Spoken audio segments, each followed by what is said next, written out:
We are celebrating Hispanic Heritage Month with the story of an artist who has used his sketchbook and pencils to find success in fame. Devon Rodriguez made his name by drawing passengers on the New York City subway and sharing their reactions on social media. He has more than 33 million followers on TikTok. As Lilia Luciano shows us, his talent has taken him a long way from a troubled upbringing in New York City's South Bronx. Excuse me, I drew you. I always dreamed about being like this big artist, and I used to envision myself like on billboard. Artist Devon Rodriguez got his start sketching on the subway. Now he can't even walk down the street without getting recognized for his work. I drew you. All because he decided to upload his sketches and his subjects' reactions to TikTok. I really hope that me drawing strangers on the subway made you smile. So I filmed myself. Miss, I drew you. And I was like, we'll see where that goes. And that day, I just look at my phone and it's like 100,000 views, then like 200,000 views. Within minutes, 300,000 views. By the end of the day, I had 5 million views. And I went from 1,000 followers to 100,000 followers. In a day? Yeah, in a day. You broke the algorithm. Yeah, I was like, with this kind of attention, something's gonna happen. Within a month, I was at 1 million followers. I already had sponsorships coming in. With tens of millions of social media followers, his success is all the more improbable given the challenges he faced as a child. My dad left me when I was 3, and my mom was very violent and abusive, and I just grew up in poverty and violence and gangs. Growing up in the South Bronx, there were some outlets for his artistic aspirations, even if not entirely legal. You know, I always wanted to hang around the creatives, and they were doing graffiti, so I would just tag up walls, and I got arrested once when I was 14, so I was like, maybe I should not do this. It was Rodriguez's grandmother who got him out of trouble. That day by getting him out of jail, and forever by getting him out of his abusive home.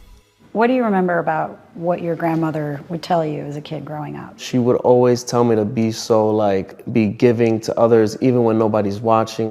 Yo voy a ser alguien. And in return, he had a message for his abuela.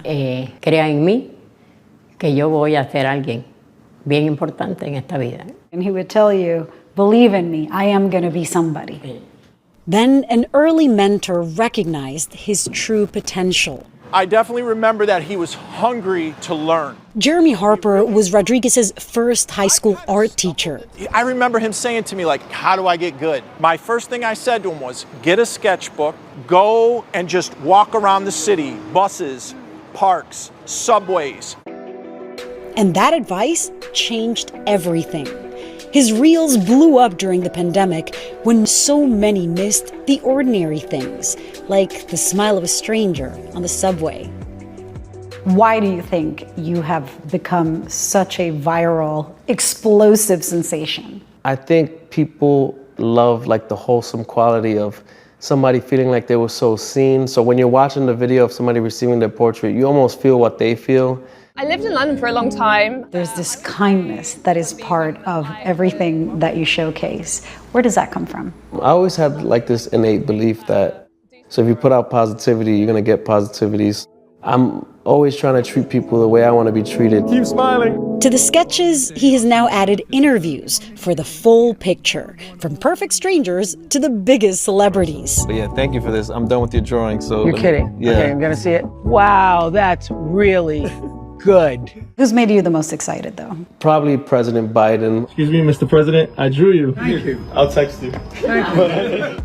He crossed over from online fame to real-life fame. A line of fans at a recent gallery opening stretched several blocks. Yet even when the dreams of that kid who wished to live off a brush all came true, he's still just Devon from the block. I'm from the Bronx. We were on welfare, food stamps, and how did this happen?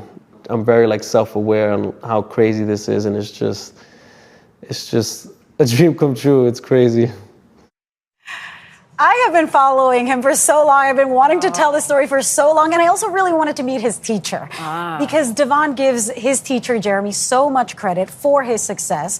And I loved what his teacher told me. Jeremy said, as a teacher, you have to take the passion, the fire that's in a student, nurture it, and then send them off to the world. And he said, look, if I'm an old man and I never get another Devon come through my door, through my classroom, at least I got the one. Wow. Isn't that Number what one, he's so cute. Number one. He's so cute. Number two, I'm thinking, God, how do we get him to draw us? Right. Number three, I know Oprah really loved her. She gets so many people drawing her, and a couple times she has to go, oh, that's nice. Thank you. But when you looked at that, you could tell she really liked it. Yeah. But that talent, are you born with that kind of talent, do you think? It turns out, what I learned from the grandmother is that his father, who was not really in his life much, was a tattoo artist, that he was very talented. So it sounds like he inherited that.